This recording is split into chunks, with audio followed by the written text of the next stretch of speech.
Today's tactic just might spell doom for us all. Let's check it out.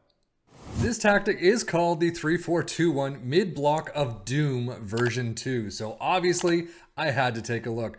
There's a lot of screenshots on the Steam Workshop page I got this from. There's a good description. The mid-block of death tactic is designed around the idea of creating a defensive tactic that works with the current FM24 engine.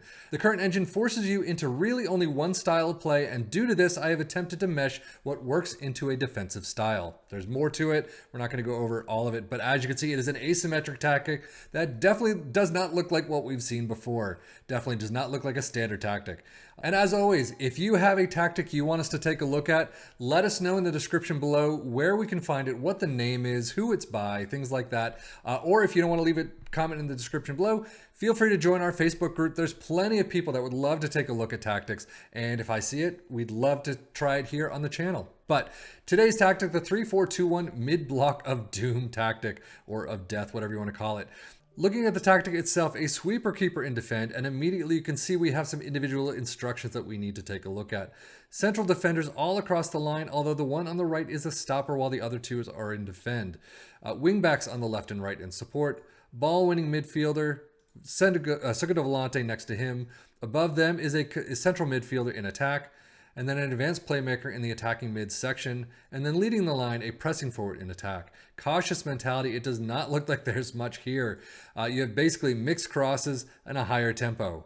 In transition, counter press, counter distribute quickly and distribute to the fullbacks, and then out of possession, a mid-block line of engagement, higher defensive line, trigger press much more often, get stuck in, and step up more. But now, how did it do for our three teams? Starting with the Premier League teams of Liverpool and Aston Villa.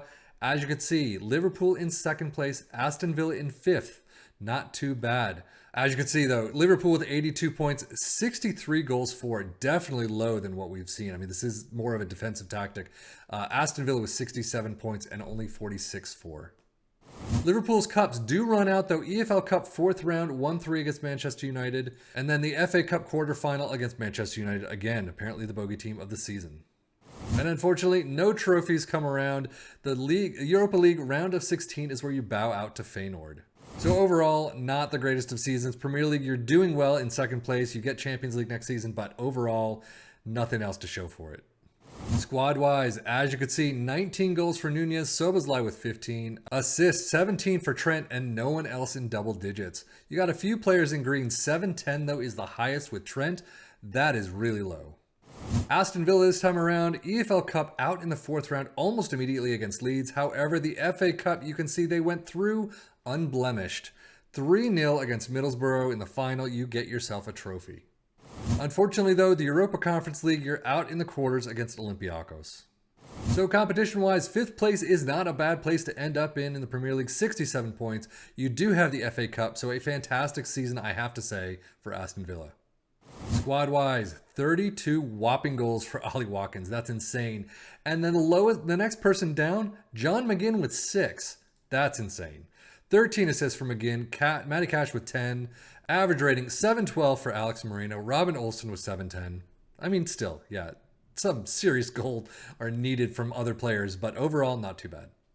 Now, this is a time we don't generally see. I mean, defensively, incredible, but attacking-wise, they've got a lot of numbers above Premier League average, but not far. And that's going to be a problem. So you definitely want something a bit more attacking here. And as we switch to Aston Villa, even worse. I mean, you can see formidable defensively and fairly poor in attack. That pretty much sums it up. Premier League team stats, as you can see, Liverpool the only one there in 3rd place with 63 goals. Again, not really an attacking tactic here. Fewer shots again, though. Liverpool lead the line. Aston Villa in 6th. Most possession, nobody. Dribbles made, Liverpool is in there with 6-2-7. Tackles 1, yeah, both at the bottom of the list. You're midway in best pass completion. Most shots for, not even there. Most shutouts and fewest conceded, both are up there. So again, defensively really well done. Attacking wise is where the problem is in this one. Switching our attention to the championship, Ipswitch Town in 9th place though, 72 points, 21-9-16, but 56 goals for, definitely lower than what we're expecting. Usually we're up in the 80s, 90s, even 100s, but the tactic maker even said that this is a defensive tactic. It is not an attacking tactic. So what do you expect? We'll see a little bit more in the championship stats in just a minute.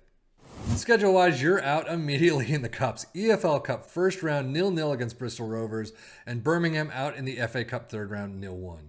So yeah, it just did not work in the championship, unfortunately for them. And they never do well in the Cups anyway, so it just didn't work all that greatly doing the defensive piece. Squad-wise, definitely not expecting much. Only 13 goals for Hurst. Still not a bad tally, but still lower than what we expect. Nobody assist-wise in the double digits. Wes Burns and Luongo with 7 apiece. And then average rating 710 for Wes Burns. Championship stats. Are they even going to be in here? There you go. Fewer shots against in the 5th. Possession, no. Dribbles, no.